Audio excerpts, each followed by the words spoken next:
Bonjour. My mom is Eliza Jamieson,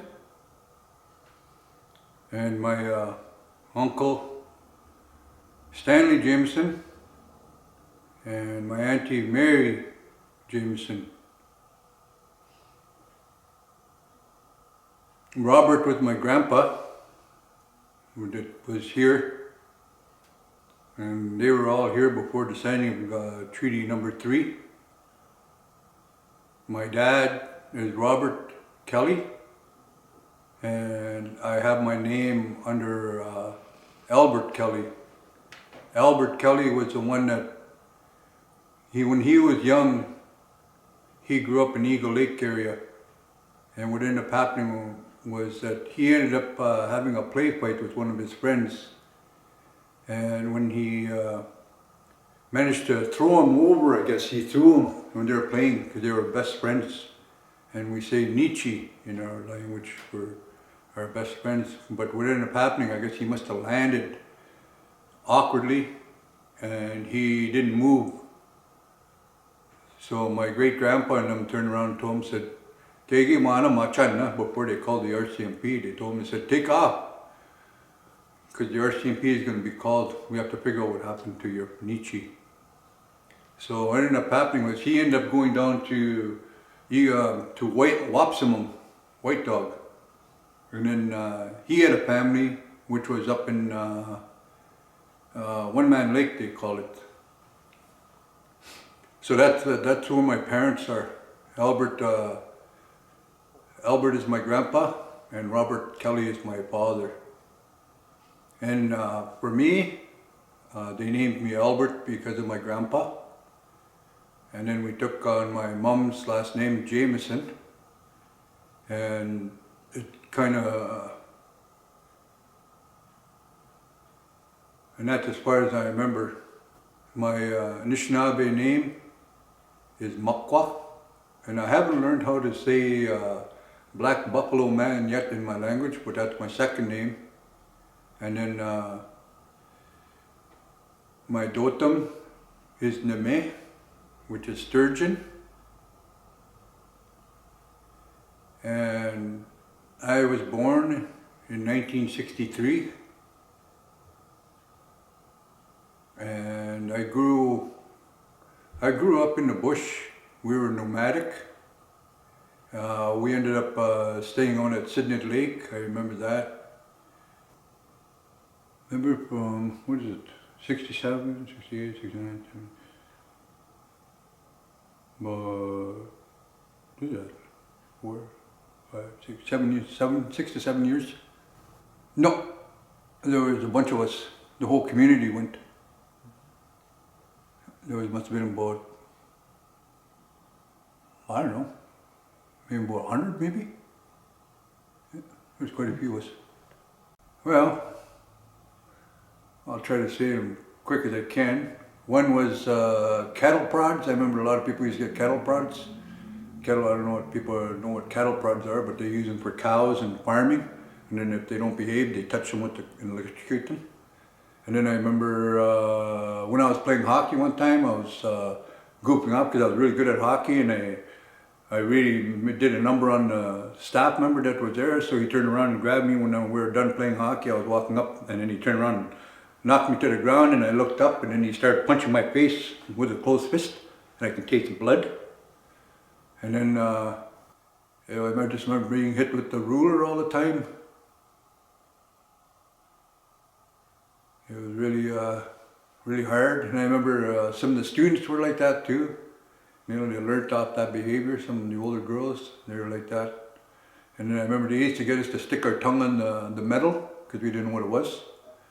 And our tongue used to get stuck there. And I remember that one time when I put the ones that I talked about, the ones that live on the south side, they knew what the metal did. So they turned around and told me. I put my tongue on it and it stuck.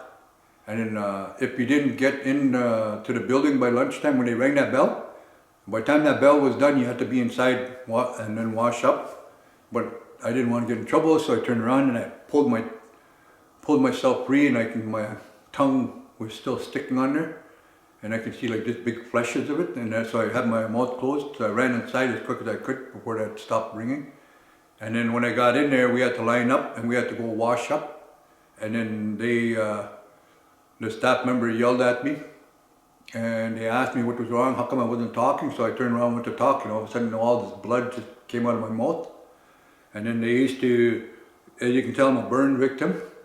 And what they did was they used to have this big, they used to have these scrub brushes we used to scrub on the floor to get dirt off.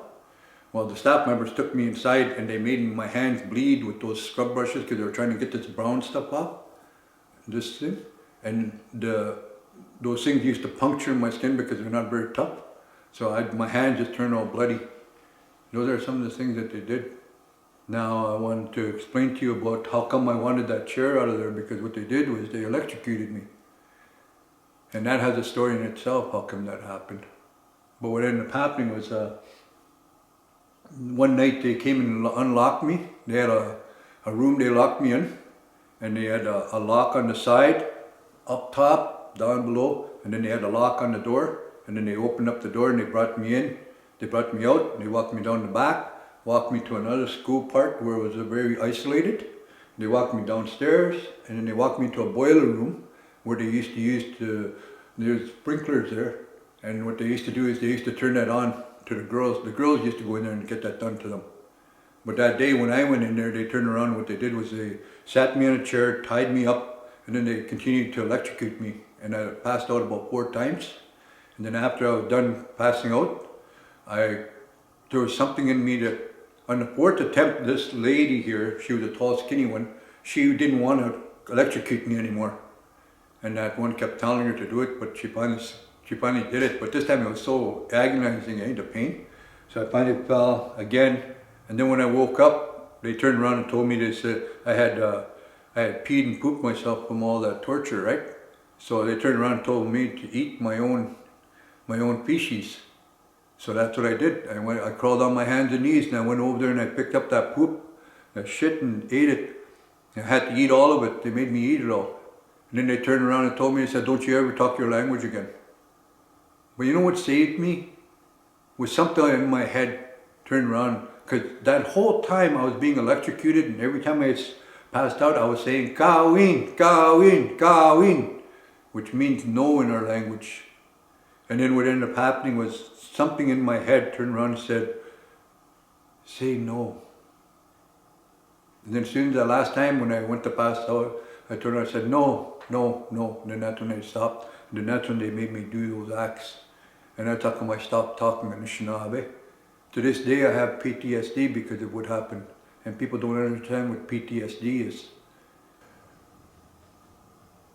For me, I didn't want to have children because I knew they were going to take them away. I was always terrified to have children, to have a relationship. I never wanted to have a wife. I never wanted to have a girlfriend. And I finally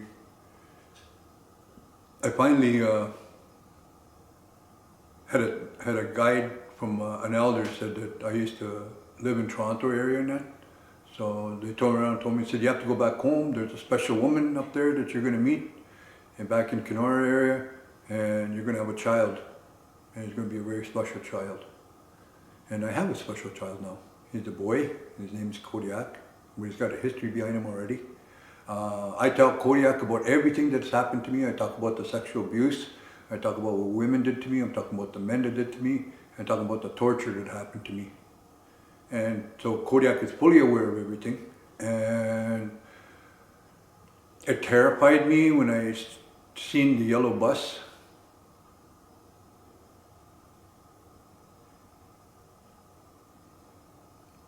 It really scared me because I thought I'd never get to see him again because of the trauma of that yellow bus, you know.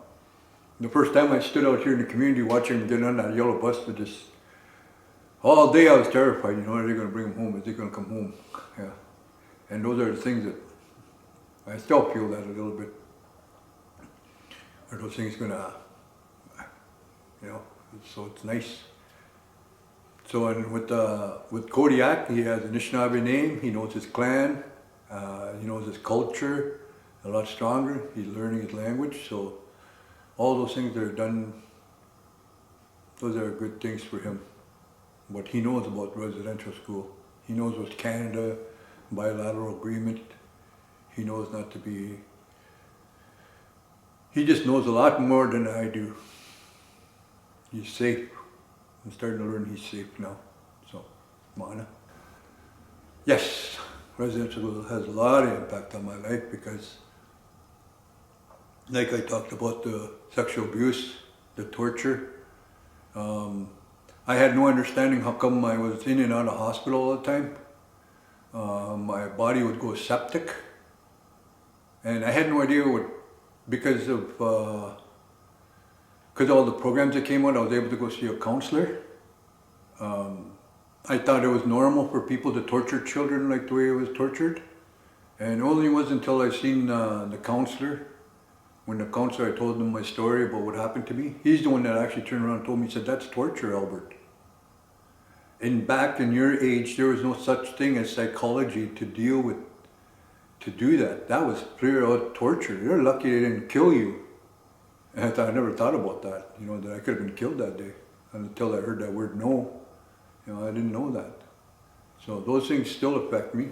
I still have, like I said, I have PTSD. Yes. Like I said earlier, how it affected me was because of the electrocution. I mentioned PTSD. When I hear people speaking Anishinaabe, I get triggered right away. Anytime I go to ceremonies, I try to learn my language. I do my best, and I have to fight. I have to fight my body all the time because my body doesn't want to learn because it's been triggered.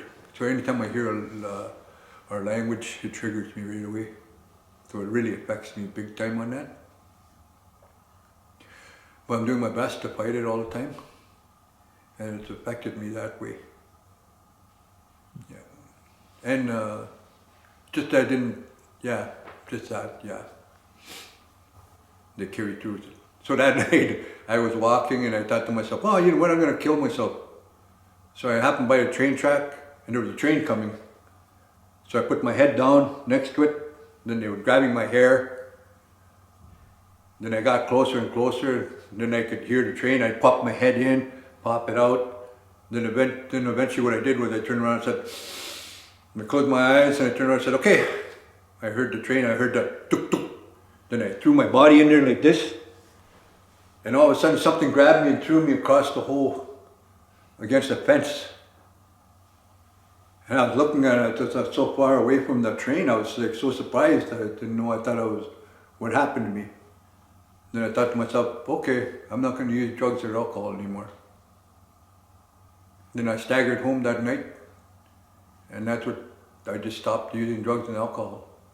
That was when I was 18. So, because during that time, how it affected me was just to forget the idea of all the suffering and pain I'd gone through. I was doing sniffing, I was using cocaine, I was using any kind of product out there. I remember I used to use Lysol too, because I remember I used it in CJ. While I was in Cecilia Jeffrey, I used chemicals to try to take the pain away while I was there. And so I learned how to use Lysol, aerosol, any kind of item that could get me away from all those hurts and stuff. But that was the night I started my healing journey. And then after that is when I started learning about powwows. I just learned about powwows. And then as I learned a lot of things down east and down in southern Ontario from a lot of elders there. And they always talked about there's elders and then there's old people. What did I lose going to residential school? I lost my mom, I lost my dad, I lost my brothers and sisters, I lost my uncles, lost my grandpas, lost everything, lost all my family, lost my language. I just lost so much. I lost the bush. You know, when I was younger, I used to be able to, because of the accident I had a house fire when I was 11 months old. So it left about half of my body burnt. And I had a gift to be able to heal people. I would look at somebody and I could see their hurt. And I lost that gift to be able to help people heal. I just lost so much. I lost my own self-identity, my zokaanik, as you would call it. That's how they call it in our language, zokaanik. That's the biggest part, is the language. So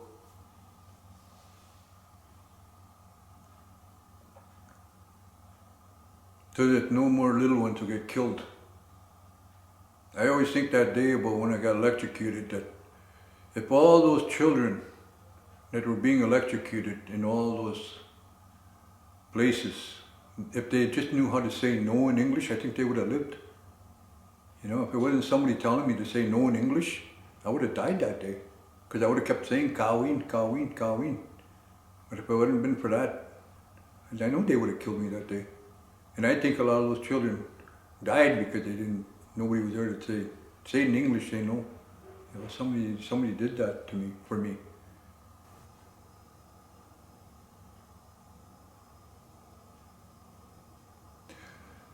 That we're lucky sometimes that there's another nation that paid a greater price.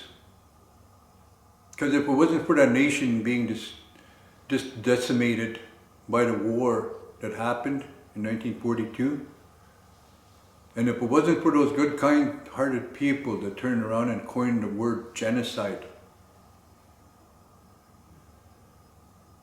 Genocide happened in the World War against the Jews. And then that's when they turned around and said, genocide will not be committed by a nation ever again to another nation. And that's what was happening to us, Canada. And when they described that part, they turned around and said, to otherwise to be called a nation, you have to have people, you have to have land. How is it? Language and culture.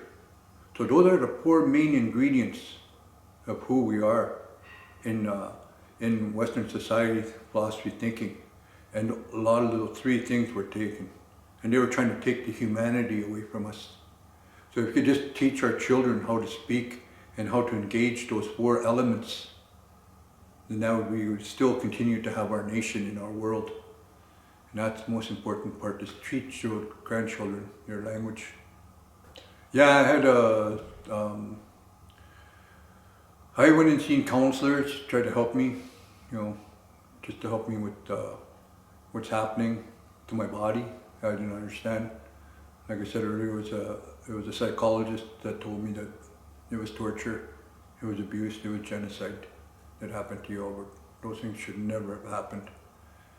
And there was a doctor in emergency that said I had PTSD.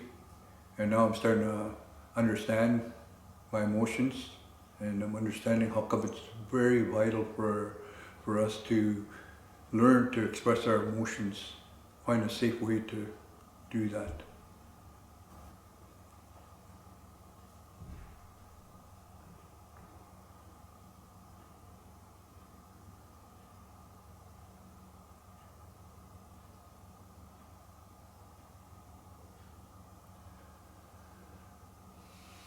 I didn't really feel anything because it wasn't, I didn't understand. I didn't understand because it was those people that were in the churches that took on that responsibility to take care of us. They had their own protocols in place, but they didn't abide by them. And they're the ones that created that environment. I know Canada had its own policies to do certain things, but I don't think that part was torture. You know, I think that part was supposed to educate us in a good way. Oh man. Well, I like to run, I play hockey, my little boy loves football. I've never ever abused my son. I've never ever touched him. I don't like scolding him. I don't give him chores. Um, I can breathe on him knowing that I'm not breathing alcohol or smoke cigarette on him or marijuana on him. He comes home to a nice, fresh home, safe environment. Something that I never ever did. I never ever came home to a clean house or food all the time, you know. And then I went to I go to powwows, I dance, I have a lot of fun, I smudge. I've had dreams, I've had visions, and Niisaachewan helps me and guides me all the time. So I'm able to help the people and able to, at nighttime, think of really good things to pray for every community member here. Like when I lay down at night, I go to each house, I pray, because I know every household. And then if I don't fall asleep before then, I start praying for people outside the community and all the people I know, all the people that do good work. Yeah, so I just have a really nice time. I feel good about everything I do. And it's nice, it feels nice. It feels safer now, a bit. So that was maybe about almost 4 or 5 when I got taken away the first time. But I remember we tried to hide all the time. My mom and dad tried to hide us. And I remember when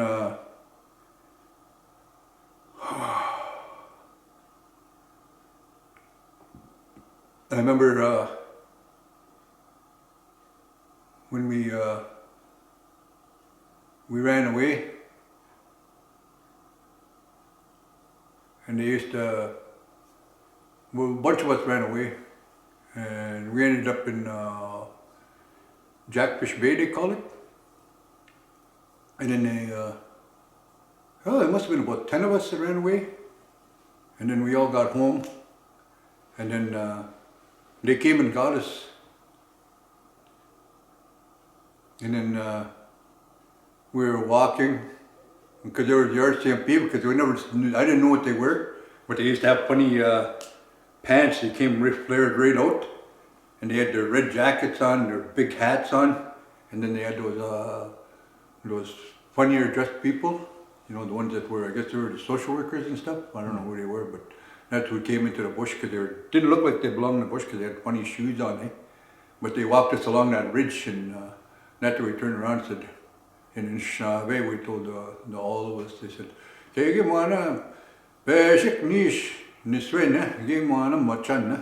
so that's what they were telling us. The older boys were telling us, they said, on the count of 3, run every tree you can. They won't catch us, eh?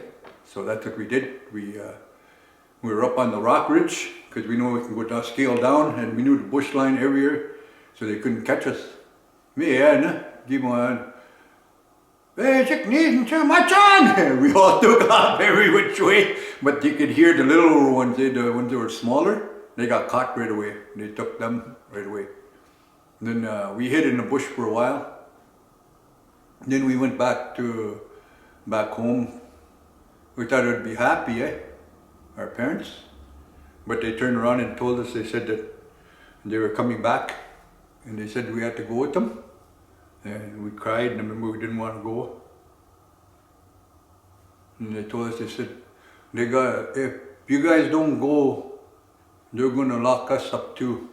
They're going to take us and they're going to put us in jail. I didn't know what jail was, but they said they were going to take them there, so that means that we would have nowhere to go back after. So we had to, so next time they came, we all just walked out silently with all of them.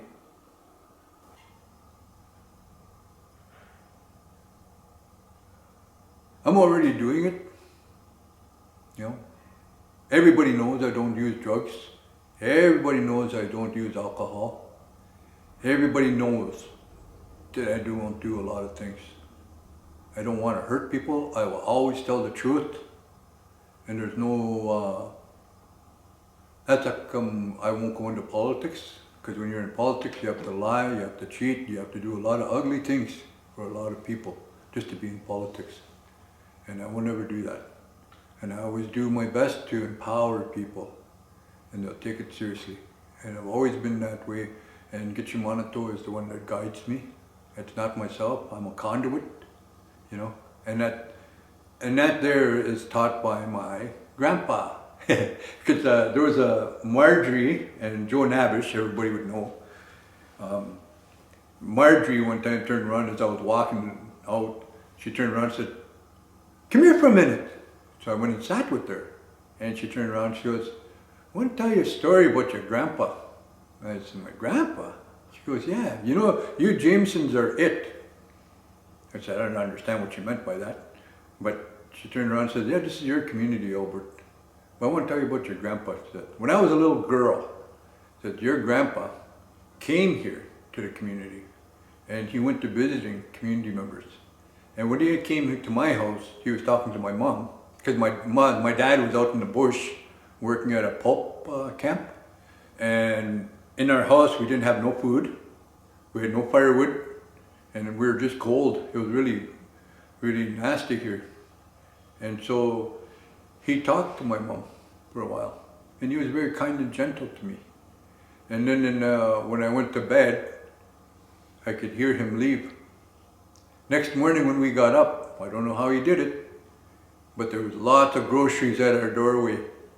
And there was deer meat hanging off, quarters hanging out of the porch area. And then I went outside and I looked, there was a cord of wood outside, enough to last us till spring when the warm weather came. And that's the legacy my grandpa left. And that's the legacy I continue to want to leave with the community, and that's called oral tradition. And that's what I know people will remember me for some of the things I've done. And I forget some of them, but I remember one of the boys turned around and told my son, saying, "Did you know your dad, when I turned 16, came to my house and asked if I had a driver's license?" I said no. And he turned around and asked my dad. He said, "Albert wants to take me and go get his driver's license." And he did. He did a couple tests. I paid for it. I don't remember this, but I paid for his driver's license. By the time he turned 16, he had his driver's license, and he still remembers that story. So he'll always remember those things. So anything and everything that I do today, everybody always remember that way of life and that culture. So that's what I like to share.